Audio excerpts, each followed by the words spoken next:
Coming up on the Conference Spotlight, we meet one of the best boys of summer in Minnesota who is still making an impact in the fall. Also ahead is another summer tale, but this one is about state tennis champion Summer Brills of Mounds View. And we'll check in at Champlin Park as their volleyball squad is bumping, setting, and spiking their September opponents. Those stories and an in-depth review of the high school fall season in Minnesota on this edition of the Conference Spotlight, right here on SchoolSpaceMedia.tv.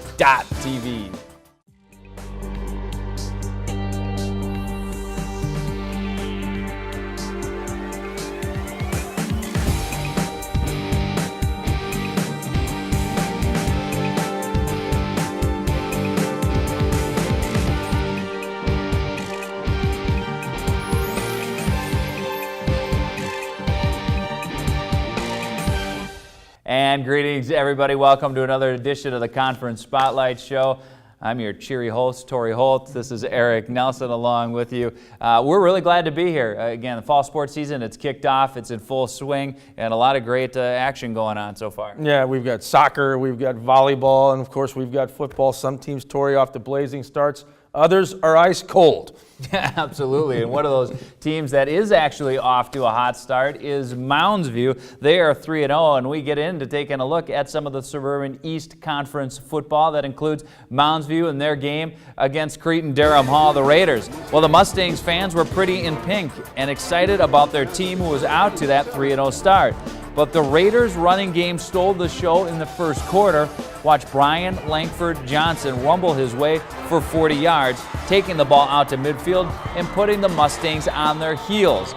2 plays later, Langford Johnson does it again. He sheds tacklers and gets free down the right sidelines, hauled down at the 1-yard line, a gain of 45. They go in for the touchdown. The talented number 37 rushed for 203 yards on 23 carries. Well, with the score tight still, 7-zip, Mustangs in the game. Their defense thwarts another Cretin-Derham Hall opportunity. Watch Austin Teskey strip the ball right out of the running back's grip. Mounds View recovers the fumble, but that only stopped the bleeding. Cretin-Derham Hall knocks off Mounds View in the end, 20-7. With the loss, the Mounds View Mustangs fall a game behind the conference leaders from East Ridge, which is in Woodbury. Yes, Tori, thanks for that geography lesson. And speaking of East Ridge, the Raptors have started their season perfect in 4 games, smashing opponents along the way. They have a wrecking ball running back named Nick Leach. Here against crosstown rival Woodbury, he barrels in from short yardage. Then with a 21-6 lead, Leach shows great speed to go along with his strength, getting to the sideline and scoring the 40-yard touchdown scamper in his first 3 games. Leach went for a whopping 650 yards and 11 touchdowns. Eastridge easily beats Woodbury 49-12, but the Raptors were dealt a severe blow the following week in their win over Park of Cottage Grove. Leach blows out his ACL. He is done for the season.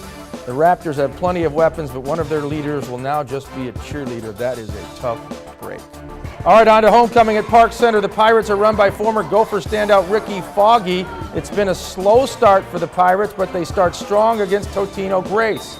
Senior tailback Julius Ogunti gets around the right side and rumbles down to the Totino Grace 1-yard line. Park Center then punches it in a play later to take a 7-0 lead. Same score midway through the second quarter when Pirates quarterback Parker Miller hooks up on the deep ball to Adam Burridge. 40 yards on the play, and the rumblings of an upset began to be heard. However, the Pirates stalled and Totino revved up the engines. Kai Barber breaks out of the pack, scoots around the edge for a 3-yard TD to even the game, and the Eagles never looked back. 34-7, Totino Grace rolls to the win. Running back Kez Flomo went for 230 yards and 3 touchdowns. I hope you had him on your fantasy team. I didn't, but I like what you did with Pirate quarterback and hooking up on the deep ball. Pretty good stuff, huh? Our final stop is at Champlin Park, and what a night for Rebel running back Detrice Malsumo. Nearly 300 yards on the ground against Coon Rapids, and 5 touchdowns. This run early in the third quarter put Champlin up 32-6. The Cardinals showed no signs of quitting, and they respond with a 15-yard scoring run from Deshaun Johnson. They go for 2, and look at this nice grab by Alex Boxwell in the back of the end zone on the ISO camera. Coon Rapids trying to rally, down 32-14, but it was more Malsumo to drive in the final dagger into the Cardinal heart, the last of his 5 touchdowns. Rebels win this one 38-22 and even their record at 2-2. Well, don't sleep on the Cardinals. John Young, the head coach, has done a nice job, and a lot of it has to do with their 3-sport athlete, Alex Boxwell, who's rising and grinding every morning, getting it done in the classroom, excelling on the gridiron, and in trying to enjoy his final season in Cardinal red before he goes and trades it for maroon and gold. In this day and age, the 3-sport athlete is a rare commodity. Coon Rapids senior wide receiver, right fielder, and 2-guard Alex Boxwell is also a rare talent. They tried to start the double play here. A little blooper to left. It's going to fall in a diving. Bees lets it get behind. An RBI double for Alex Boxwell. Coming into this football season, as the incumbent quarterback, Alex had to make the hard decision to step away from his football teammates to pursue a unique opportunity with USA Baseball. I mean, it was a tough thing because I had a conversation with Coach Young. We both agreed that I wouldn't be able to make 2 days with the USA Baseball, and I had to take I guess now looking back on it, it was more of a leave of absence, so to speak, but it was just a tough conflict. And we both agreed that USA Baseball is a once-in-a-lifetime type deal. It was really sad because he's such a good guy. He's such a good kid and a good person that I was really going to miss the relationship of having him his senior year. And we had a rough season last year when he played quarterback, and I really didn't want him to go out like that. So I was really missing. I was missing for him the experience that he was going to have. Football attributes aside, he's very talented, but I was just going to miss the relationship. Most kids these days get parent pressure to specialize in one sport, but Boxwell juggles all 3 like a true pro. Baseball guys think that they should quit football and just focus on baseball, but in all reality, you get way more coaching, way more training, staying with the football team and you're every day after school putting work in, when if you just say you're going to focus on baseball, that rarely happens. And 3-sport athlete is something that head coach John Young loves. We love multi-sport athletes at Coon Rapids. Love them. We do not want players to just be football players. We don't want players to just be a 1-sport athlete. We want every single kid to be at least a 2-sport athlete, if not 3. Alex is one of those rare exceptions where he excels at 3 sports. Last spring in Alex's main sport, baseball, he excelled individually and as a team, getting all the way to the state semifinals, 1 game from a shot at Target Field.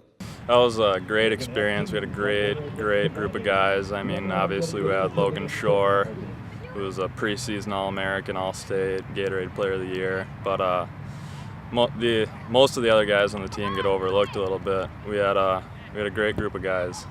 And although his bid for the state championship came up short as a junior, another goal was reached. He verbally committed to the University of Minnesota to play his #1 sport, baseball. It's a dream come true. I mean, playing for the hometown club, great coaching staff down there, brand new field, can't wait.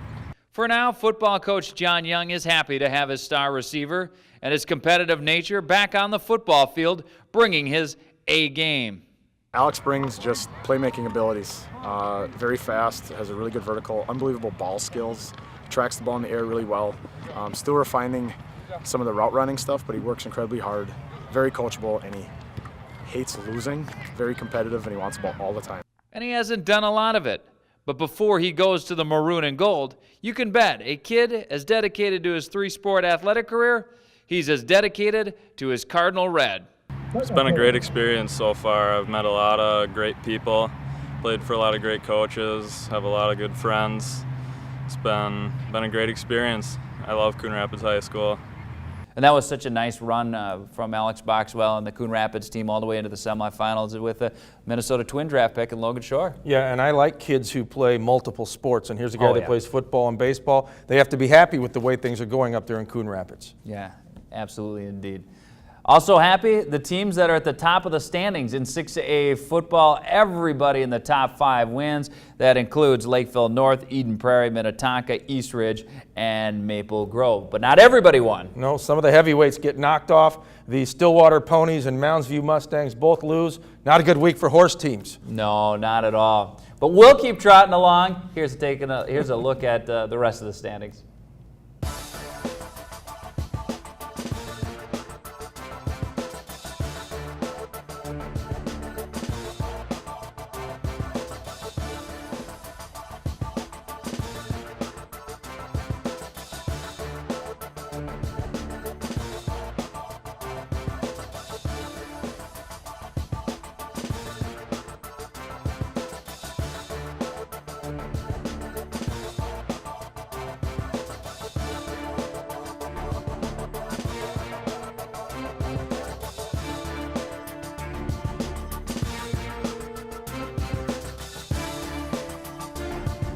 And we have plenty more to come on this week's edition of the Conference Spotlight, including a stop on the courts in Mounds View, where the defending state girls 2A individual champion is charging the net, hoping for a repeat performance in 2013.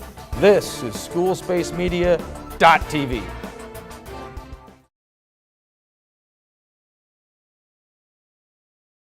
rolling along on the Conference Spotlight show. And we want to let you know that there is another new element to School Space Media in 2013. The Fan app is now available on your mobile devices. Get your team's schedules for the 2013 fall season and get outstanding deals from the School Space Media advertising partners at each school. The School Space Media Fan app is absolutely free and available for download at the iTunes App Store and Google Play. All right, Summer Brills accomplished her major goal of winning the 2012 State Tennis Championship last October. She won the medal as a junior, giving her the opportunity to come back and try for the repeat. As Andy Price tells us, the Mounds View senior is more than ready to make it back-to-back titles. Mounds View tennis coach Mike Cartwright has mentored a long line of good athletes in his near quarter century of leading the Mustangs program, but none may reach the heights of his senior star and reigning individual 2A champion, Summer Brills. You know, last year's success really motivated Summer to work even harder. She has committed herself to becoming the best tennis player she can be and worked 3-4 hours a day most of the time since last season ended. Her game is much better overall. She's more aggressive. She's stronger at the net. Her serves are stronger. She's more consistent and she's more powerful. It felt so good last year to win the championship, and this year I'm just hoping to defend my title. I'm working even harder this year than I did last year because I want to prove that it wasn't just like a one year thing, and I really want to work to defend my title. I've been working really hard. As a sophomore, Summer competed for a state title in doubles. She and her partner lost in the championship match. Now last year as a singles player, she rose to the top of the ranks by playing an aggressive brand of tennis, powerful serve and strong play at the net. My serves and coming into the net more. I had a pretty good serve last year, but this year I feel like it's even better. I'm working hard on really making my good second serve, but also like the first serve consistency, and also working on my volleys and coming into the net so I can put away points easier, not carry them out for so long. Serving and volleying, backhands and forehands, dominating and winning. It's only part of the combinations that make Summer Brills a standout among her peers. She's also a student and a leader. In September, Summer missed the first round of the prestigious Edina Team Invitationals to take the ACT test as she prepares for college. Being a captain on this year's team is also very important to the reigning champ, as she knows it is her duty to teach the younger teammates the Mustangs way. It feels cool because I started off, I was the only freshman on the team my freshman year, so now like being the role of the senior and taking over is a really fun experience, and we got a bunch of new girls on the team this year who are freshmen and one's only a 7th grader, so kind of being like the role model and everything is really a fun experience. You know, they observe her skills as a player, but then they also really can admire her work ethic, because even though she's, you know, the most skilled player around, she also works as hard as anybody does and harder than most to continue to improve. So she leads by example in terms of her work ethic and effort. At Mounds View High School, reporting for School Space Media, I'm Andy Price. All right, Tori, despite losing a match early in the season, Summer still excels in the fall. According to the AA rankings, Minnesota Tennis Coaches Association, she is still one of the top players in the state. All right, impressive pun from Eric Nelson. Well, let's stay with the rankings theme right here. We'll talk tennis, soccer, and volleyball.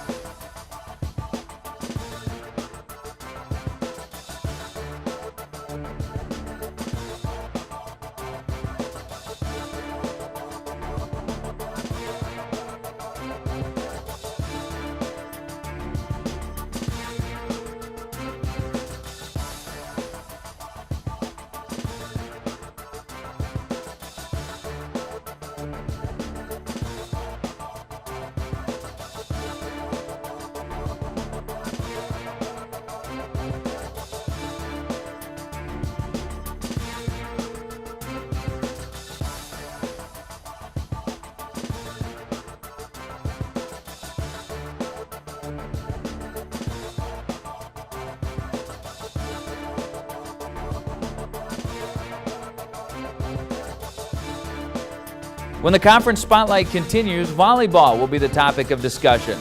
The up-and-coming Spikers at Champlin Park are doing the Rebel Yell and scaring the best teams in Class 3A. Stay with us right here on SchoolSpaceMedia.tv.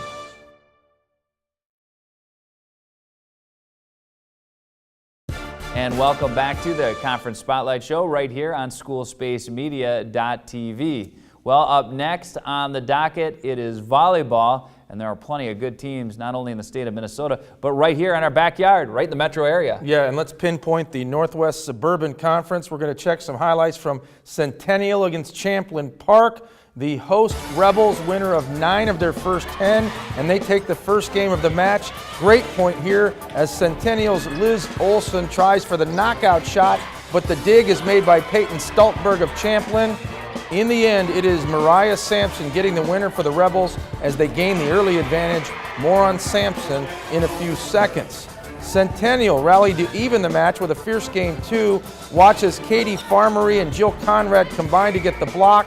This showdown ended up being a nail-biter, with Champlin Park taking the match in 5 games, staying unbeaten in conference play. Well, it's safe to say the Rebels are surprising a lot of people in the 2013 season, and they might be even exceeding their own expectations. They have good talent and depth. They've got an outstanding senior and a phenom-like freshman. They are trying to make a name for themselves in the big school volleyball class here in Minnesota. They are Rebels with a cause. The Champlin Park volleyball team is off to a blazing start and has been one of the top teams in Class 3A so far this season.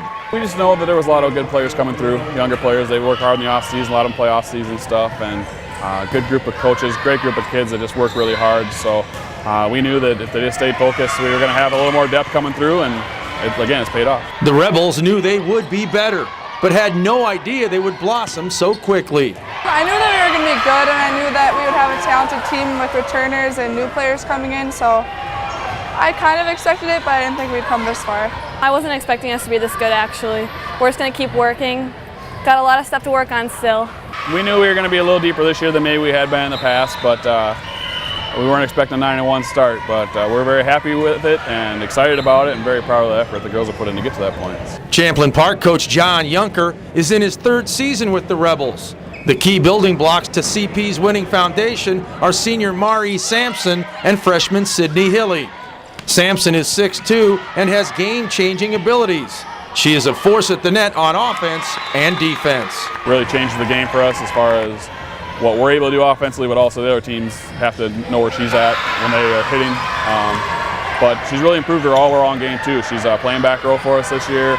A big help in service, really good defender, and you don't always get that with the bigger, taller players. I think I can easily terminate the ball. I'm willing to go up and swing no matter what, even if we're down, so I'm not afraid. Sampson is so good she will play in college at Concordia St. Paul, a program that has won 6 straight D2 titles. Definitely kind of humbling. You gotta just remember to stay humble and just remember that God gave you all your abilities and just keep working harder because there's always things you can work on. Hilly, meanwhile, has made a tsunami-like splash in her first year with the Rebels and is already garnering attention from D1 schools. Sydney's on the radar for University of Minnesota and a lot of people. She's got a lot of people looking at her. Very special player. She's set her entire career for the off season until this point, but she's so athletic. We just said, hey, we need you to hit a couple rotations too. So she's just started hitting this year. But picking up very fast, but yeah, very special player, so she's got a bright future ahead of her. Hilly may be young, but has quickly become a player the Rebels look to for guidance. I'm just trying to be a leader out there. I know I'm the youngest, but I still want to lead by example. And we have a bunch of great players, so just trying to stay humble, but also work with them a lot. How far can Champlin Park go this season? Well, why not shoot for the stars? If we keep working hard, I think we can make it to state. If we keep focusing on the details and working hard at practice every single day, I think we have a chance. Love that story at Champlin Park. John Junker has that program starting to peak. They only have 2 losses, and those defeats, Tori, to a powerhouse Marshall team and a very good Totino Grace team. So they are on the rise. We're getting down to the wire, too, here in the fall sports season already. Section playoffs on the way. You got your state tournament for soccer coming up at the end of October, and the Prep Bowl, well, it's just going to be right around the corner. Yeah, hard to believe. We're almost into October. Before you know it, it's going to be snow and winter and all that good stuff, but we got a lot coming up between now and then. Hopefully a little warm weather as well. Well, that'll do it on this week's edition of the Conference Spotlight Show. For Andy Price, Eric Nelson, I am Tori Holt, but just like Brett Favre, we'll be back. Good night, everybody.